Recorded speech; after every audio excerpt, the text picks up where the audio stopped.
Here,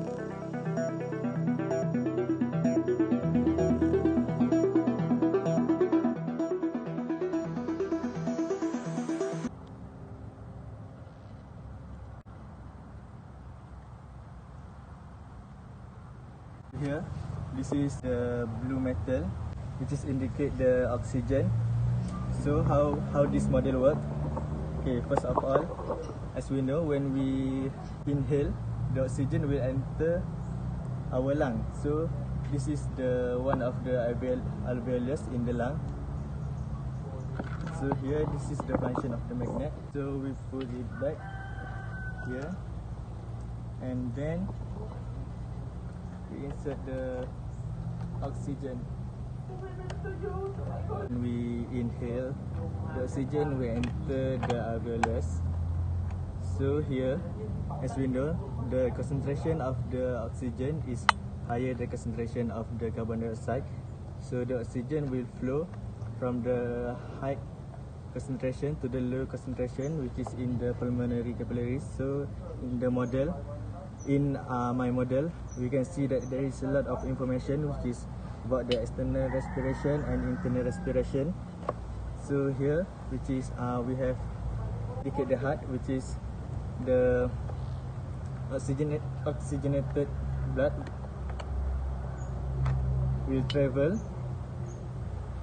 Okay, will travel from the capillaries to the left atrium and go to the tissue cell. So when it reaches to the systemic capillaries,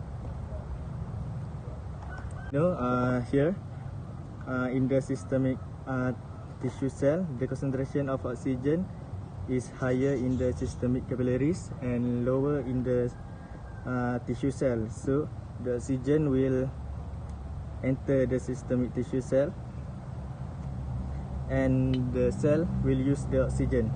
Here, after the oxygen have been taken, carbon dioxide that contained in the tissue cell will travel from the tissue cell to the systemic capillaries. The concentration of carbon dioxide in the systemic tissue cell is higher than in the systemic capillaries, so it will travel from the cell into the capillaries.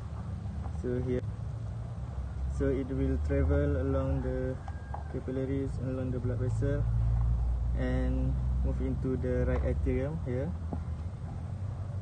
and then it will back to the lung